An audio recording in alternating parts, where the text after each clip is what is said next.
Being alone is an opportunity to know more about yourself. Basically, నేను ఒక ఇంట్రోవర్ట్ని and I don't prefer to meet unknown people or else unnecessary peoples in my life. నా life అంతా ఒక cage లాగా తెలిసిన వాళ్ళ చుట్టూనే తెలిసిన మొక్కలతోనే మాట్లాడుతూ ఉండేదన్నమాట. But when I was introduced to spend my time alone, I explored many great things. I want to share some of the things I got to know after spending my time alone. And ఇదివరకంతా ఎలా ఉండేదంటే public ట్రాన్స్పోర్ట్లో ticket తీసుకోవడానికి కూడా నేను భయపడేవాడిని, అంత ఇంట్రోవర్ట్లో ఉండేవాడిని. But when I started to spend my time alone, it was totally changed. I noticed A డ్రాస్టికల్ change in my behavior and my perspective of seeing the things. And I want to share some notes about what were the things you will improve after spending your time alone with you yourself and me myself. And hi, this is Rudy and welcome to my documenting journey. If you are new to this channel, I make videos on simple living and about my lifestyle. I will document everything in my life which it seems to be interesting for me. I also make videos on my perspective, making things simple. ఎందుకంటే నాకు పెద్దగా stress తీసుకోవడం అనేది ఇష్టం ఉండదు. ఒక టైంలో నేను దేని గురించి అయినా ఆలోచిస్తే దానికి నాకు సొల్యూషన్ ముందు కనపడేది కాదు, దానికి ఉన్న ప్రాబ్లమ్సే ఎక్కువ నాకు ముందు ఐడెంటిఫై అయ్యి. బట్ గ్రాడ్యువల్లీ నేను ఎప్పుడైతే నా టైంని ఒంటరిగా స్పెండ్ చేయడం మొదలుపెట్టానో అప్పటి నుంచి నేను ప్రాబ్లమ్స్ మీద కాకుండా సొల్యూషన్స్ మీద టైం స్పెండ్ చేయడం మొదలుపెట్టాను. And the basic point I want to convey is that being alone gives the power to do anything. అంటే ఇదివరకంతా ఎలా ఉండేదంటే నాకు ఏ సపోర్ట్ లేకుండా నేను ఒక పని చేయలేను అన్న టైప్లోనే ఉండేది నా మెంటాలిటీ అంతా. బట్ నా టైం నేను ఒంటరిగా స్పెండ్ చేసినప్పుడు నేను ఏమేమి చేయగలను ఏమేమి చేయలేను అన్న విషయాన్ని ఆలోచించుకున్నప్పుడు నాకు అర్థమైంది అదేంటంటే నేను ఏ విషయంలో స్ట్రాంగ్ ఉన్నాను, ఏ విషయంలో వీక్గా ఉన్నాను అనేది. అండ్ ఇదంతా 2020 లాక్డౌన్లో జరిగింది. లాక్డౌన్ టైంలో మనం బయటకు వెళ్ళడానికి అంతా కుదిరేది కాదు కదా. అప్పుడు నేను నా రూమ్లో ఒక్కడనే ఉంటూ నచ్చింగ్ చేస్తూ and mostly I watch lot of movies and web series at that time. అప్పుడు నేను కొన్ని రోజులకి నాకు వెబ్ సిరీస్ చూడడం ఇవన్నీ బోర్ కొట్టింది. దాని తర్వాత కుకింగ్ చేశాను. దాని తర్వాత ఇంకా అవి కూడా బోర్ కొట్టిన తర్వాత ఇంకా నా గురించి నేను ఆలోచించుకునేవాడిని. అంటే నా ఫ్యూచర్ ప్లాన్స్ ఎలా ఉన్నాయి, ఏం చేద్దాం అనుకుంటున్నాను, ఒకవేళ చేయాలంటే మన ప్లాన్ ఎలా ఉండాలి అన్న విషయాల మీద నేను ఫోకస్ చేసినప్పుడు నాకు మెయిన్గా ఈ విషయాలన్నీ అర్థమయ్యాయి. అంతకుముందు వరకు నా చుట్టూ అంతా ఫ్రెండ్స్ వీళ్ళంతా ఉండేవారు కదా, అప్పుడు నాకేం తెలిసేది కాదు. అంటే ఫ్యూచర్ గురించి ఏదో గాలి మాటలు అలా మాట్లాడుకునే వాళ్ళు తప్ప ఒక డాక్యుమెంట్ టైప్లో ఎలా చేస్తే ఎలా అవుతుంది, ఎలా చేయకపోతే ఎలా అవుతుంది, లాస్ వస్తే ఎలా ఉంటుంది, ప్రాఫిట్ వస్తే ఎలా ఉంటుంది అన్న అవగాహన ఎప్పుడు ఉండేది కాదు. బట్ నా టైం నాతో స్పెండ్ చేసినప్పుడు ప్లెంటీ ఆఫ్ ఆలోచనలు వచ్చాయి.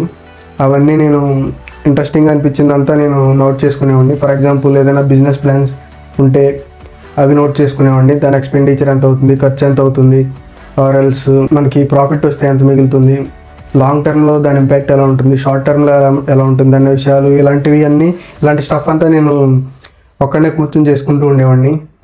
And being alone is a super power.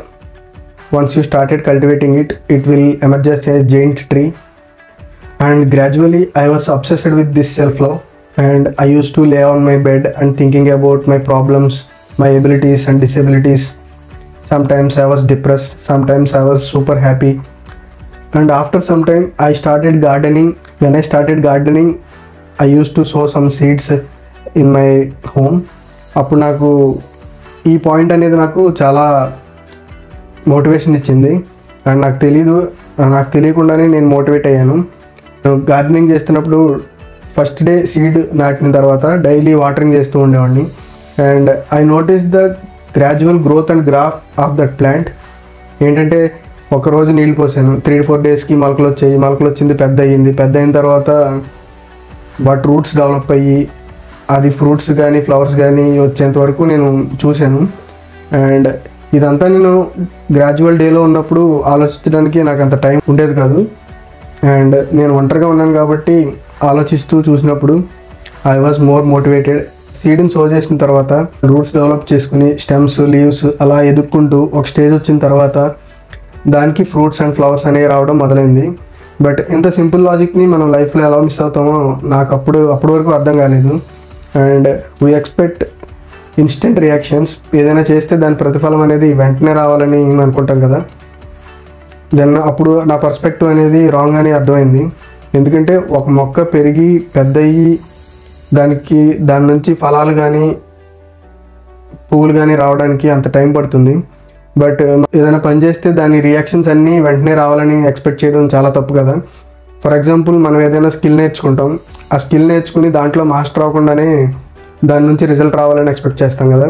అది నాకు చాలా బాగా అర్థమైంది. ప్రతి మొక్కకి ఒక టైం ఉంటుంది. ఆ టైంలోనే పువ్వులు కానీ కాయలు కానీ కాస్తుంది. ఆ టైం వచ్చేంత వరకు అది ఎదుగుతూనే ఉంటుంది, లేకపోతే ఏదోటి చేస్తూనే ఉంటుంది. బట్ మనం మాత్రం ఏదైనా పని నేర్చుకున్న వెంటనే దాంట్లో ప్రతిఫలం వెంటనే ఆశించేస్తాం. అది కరెక్ట్ కాదని నాకు అది అప్పుడు అర్థమైంది. ఒక మొక్కకి ఎలా అయితే ఒక టైంలోనే కాయలు పువ్వులు కాస్తాయో మనకు కూడా అలాంటి టైం ఒకటి వస్తుంది. ఆ టైంని కరెక్ట్గా యూటిలైజ్ చేసుకోవాలి. అండ్ మొక్క ముసలిదయ్యే కొద్దీ కాయలు పువ్వులు అనేవి తగ్గిపోతూ ఉంటాయి. అలాగే మన ఏజ్ పెరిగే కొద్దీ కూడా మన ఇన్కమ్ అనే కానీ లేకపోతే మన వర్క్ ఎఫర్ట్ కానీ అంత పెట్టలేము.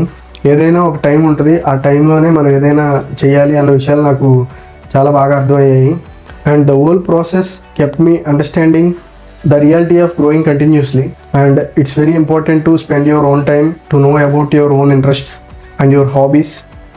And after spending a lot of time with me myself, I came to know that my hobbies were different and quite opposite than what I thought. నేను అనుకున్న దానికన్నా భిన్నంగా అవడం మొదలైంది. ఎందుకంటే నాకు అసలు అర్థం కాలేదు ఆ కాంట్రాస్ట్ ఏంటో. నా హాబీస్ ఏమో ఒకలా ఉన్నాయి, నేను చేసేదేమో ఇంకోలా ఉంది. ఈ రెండు సపరేట్ పార్ట్స్లో ఉన్నాయి. అండ్ ఈ రెండుని మెర్జ్ చేసినప్పుడే నా ఇంట్రెస్ట్ అనేది మ్యాచ్ అవుతుంది. Then I decided to make my hobbies as my profession.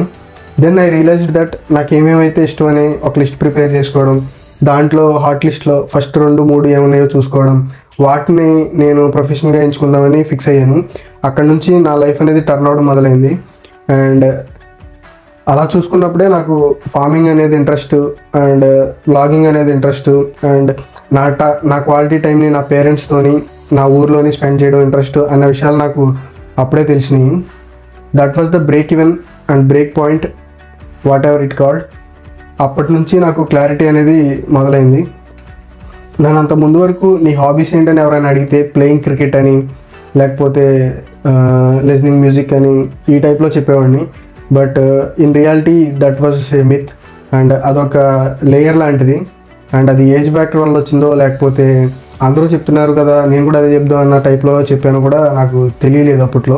Then ఎప్పుడైతే నేను నా టైంని ఎలాంగా స్పెండ్ చేశాను అండ్ ఇంటెన్షనల్గా కాకుండా యాక్సిడెంటల్గా ఎప్పుడైతే నేను చేయని పనులు చేశానో అవి నాకు కొత్తగా అనిపించాయి అండ్ ఇంట్రెస్టింగ్గా అనిపించాయి అండ్ లాంగ్ టర్మ్ చేయాలనిపించాయి. దెన్ ఐ రియలైజ్డ్ దట్ ఇది కదా కావాల్సింది, ఇది కదా నాకు హ్యాపీనెస్ని ఇచ్చింది అనిపించింది. And profession and hobbies are quite different. But hobby profession అయితే మాత్రం లైఫ్ అనేది చాలా పీస్ఫుల్గా ఉంటుంది. అండ్ దీన్ని నేను రియలైజ్ అయింది కూడా అప్పుడే. Then I finally made a decision that I want to make my hobbies as my profession. And I think this was the greatest decision I have ever made in my life. Because ఒకసారి ఆలోచించండి, మనకు నచ్చిన పని మనం చేయడం వల్ల డబ్బులు మనకు వస్తుంటే, doing what you love makes you happy and if it generates income then it would be the heaven on the earth. And అంతకన్నా మనకి ఏం కావాలి? మనకు నచ్చిన పని మనకు డబ్బులు సంపాదించి పెడుతుంటే అండ్ మనకు నచ్చిన ఊర్లో మనకు నచ్చిన జనాలతో టైం స్పెండ్ చేస్తుంటే అంతకన్నా ఇంకేం కావాలనిపించింది. అండ్ ఇదంతా నాకు నా టైం నాతో ఒంటరిగా స్పెండ్ చేసినప్పుడు తెలిసింది. And that's what I want to document this video. If it finds helpful for you then please share your feedback and that's for the video. Bye bye.